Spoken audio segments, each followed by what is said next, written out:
الحمدللہ رب العالمین والصلاة والسلام علی خاتم النبیین اما بعد فاعوذ باللہ من الشیطان الرجیم بسم اللہ الرحمن الرحیم الصلاة والسلام علیک یا سیدی یا رسول اللہ وعلی آلک واصحابک یا حبیب اللہ۔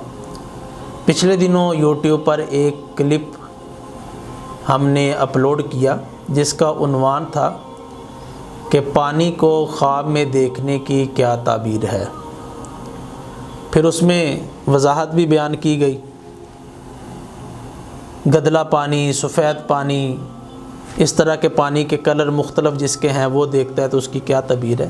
اسی ضمن میں کمنٹس کے اندر ایک بہن نے یہ سوال کیا تھا کہ میں نے خواب میں یہ دیکھا کہ میں صاف پانی کے اندر پاؤں ڈبو کر بیٹھی ہوں، اس کی تعبیر ارشاد فرما دیں۔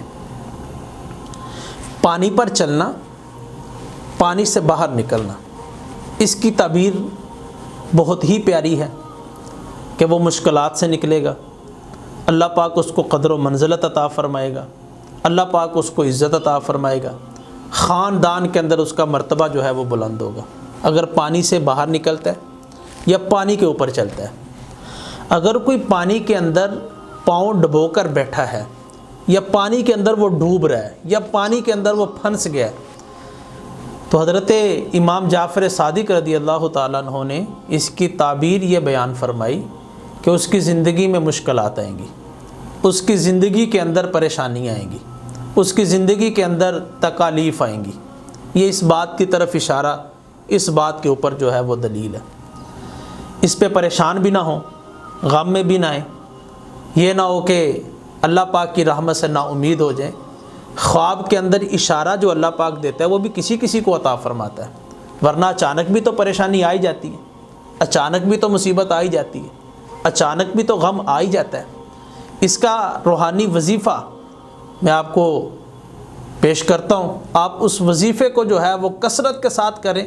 میرے رب نے چاہا تو غم بھی دور ہو جائیں گے، پریشانیاں بھی ختم ہو جائیں گی، تکلیفیں بھی انشاءاللہ اللہ نے چاہا تو دور ہو جائیں گی۔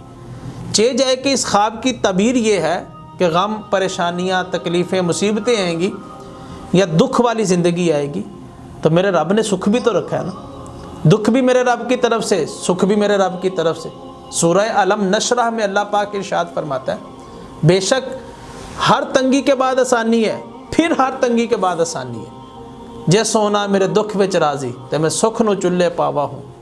آپ سورہ کوثر انا اعطیناک الکوثر فصل لربک وانحر ان شانئک ھو الابتر، جب سورج طلوع ہو اس وقت بھی 21 مرتبہ پڑھ لیں، جب سورج غروب ہو اس وقت بھی آپ 21 مرتبہ پڑھ لیں۔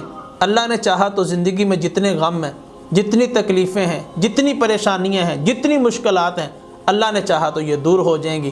میرا رب آپ پر خصوصی فضل بھی فرمائے، خصوصی کرم بھی فرمائے، رحمت بھی فرمائے اور آپ کی جائز حاجات کو اللہ پاک پورا فرمائے۔